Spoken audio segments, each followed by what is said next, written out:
Hello guys, সবাই কেমন আছেন? আজকের ভিডিওতে আমি আপনাদেরকে দেখাবো আমাদের মোবাইল অনেক সময় হ্যাং করে স্লো হয়। সমস্যার সমাধান কিভাবে সমাধান করবেন, তো ভিডিওটা শেষ পর্যন্ত দেখেন, স্কিপ করবেন না। তো সমস্যার সমাধানের জন্য আমাদের দুইটি সেটিংস করা লাগবে। তো প্রথম আমাদের প্লে স্টোরে চলে যেতে হবে।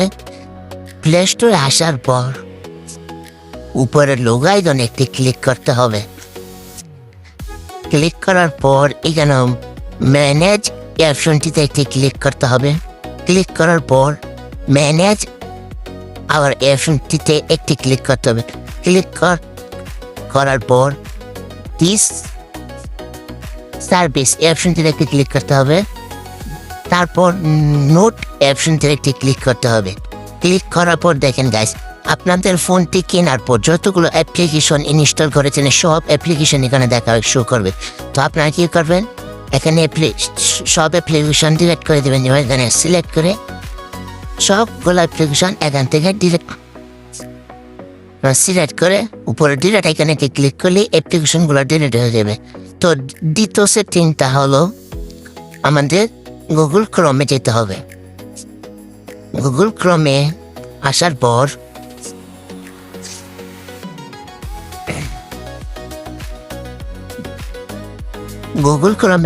পর উপরে লোগো আইকনে একটি ক্লিক করতে হবে। ক্লিক করার পর নিচে স্ক্রল করে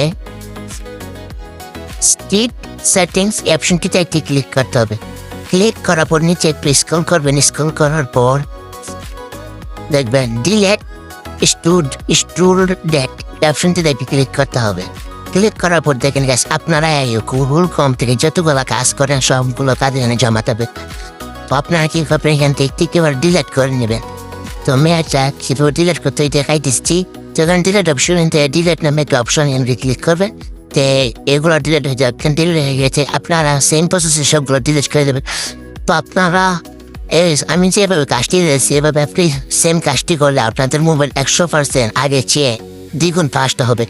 তো ভিডিওটা দেখে যদি আপনাদের কাছে একটু হলেও ভালো লেগে থাকে তাহলে আমার এই ভিডিওতে একটি লাইক দিয়ে চ্যানেলটি সাবস্ক্রাইব করে আমার পাশে থাকবেন। তো সবাই ভালো থাকেন, সুস্থ থাকেন। দেখা হবে অন্য কোনো নতুন এক ভিডিওতে। আল্লাহ হাফেজ।